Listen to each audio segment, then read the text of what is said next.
అసలు ఈ కాళేశ్వరం లక్ష్యమేంటి, ఆదాయం ఎలా సమకూర్చుకుంటారు, ప్రాజెక్టును తొందరగానే కట్టిన మార్గదర్శకాలను పాటించలేదు. అసలు ఎందుకని?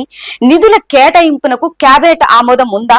అసలు అప్పులు ఎలా తెచ్చారు, వడ్డీ కడుతున్నారా అంటూ కాళేశ్వరం న్యాయ విచారణ కమిషన్ ఆర్థిక శాఖ స్పెషల్ సిఎస్ రామకృష్ణారావుపై ప్రశ్నల వర్షం కురిపించింది.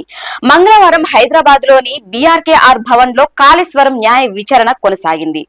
Chairman PC Ghosh Kaleshwaram project పరిధిలోని మేడిగడ్డ, అన్నారం, సుందిళ్ల బ్యారేజ్ల వైఫల్యం, ప్రాజెక్టుకు సంబంధించి అనేక అంశాలపై ప్రశ్నాస్త్రాలపై సంధించారు. ఈ సందర్భంగా కమిషన్ కాళేశ్వరం ప్యాకేజీలకు సంబంధించిన డిజైన్లు, కమిషన్ పేరిట తీసుకున్న అప్పులు, బడ్జెట్ తదితర అంశాలపై కూడా ప్రశ్నించింది. కార్పొరేషన్ నిధులు ఎలా సమకూర్చారని అడిగింది.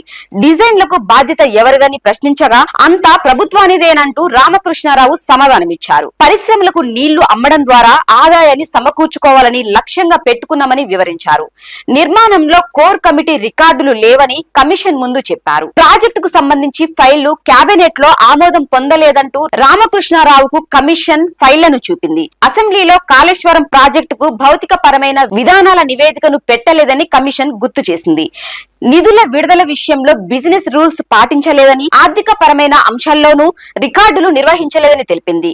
ప్రాజెక్టు కోసం ప్రభుత్వం గ్యారంటీతోనే కార్పొరేషన్ రుణాలు తీసుకుందని, 9 నుంచి 10.5% వడ్డీతో రుణాలు చెల్లిస్తున్నామని రామకృష్ణారావు వివరణ ఇచ్చారు. మొత్తం 24 ప్రశ్నలకు సంబంధించి రామకృష్ణారావు నుంచి కమిషన్ సమాధానాలు రాబట్టినట్టు సమాచారం. బుధవారం నవయుగ కంపెనీకి చెందిన ముగ్గురిని, గురువారం మేడిగడ్డ బ్యారేజ్ కు సంబంధించి ఎల్&టి కంపెనీ ప్రతినిధులను విచారించనుంది. అలాగే శుక్రవారం సుందిళ్ల బ్యారేజీ పనులు చేసిన ఆఫ్ఘన్ కంపెనీ ప్రతినిధులను విచారణకు పిలవాలని కమిషన్ భావిస్తున్నది.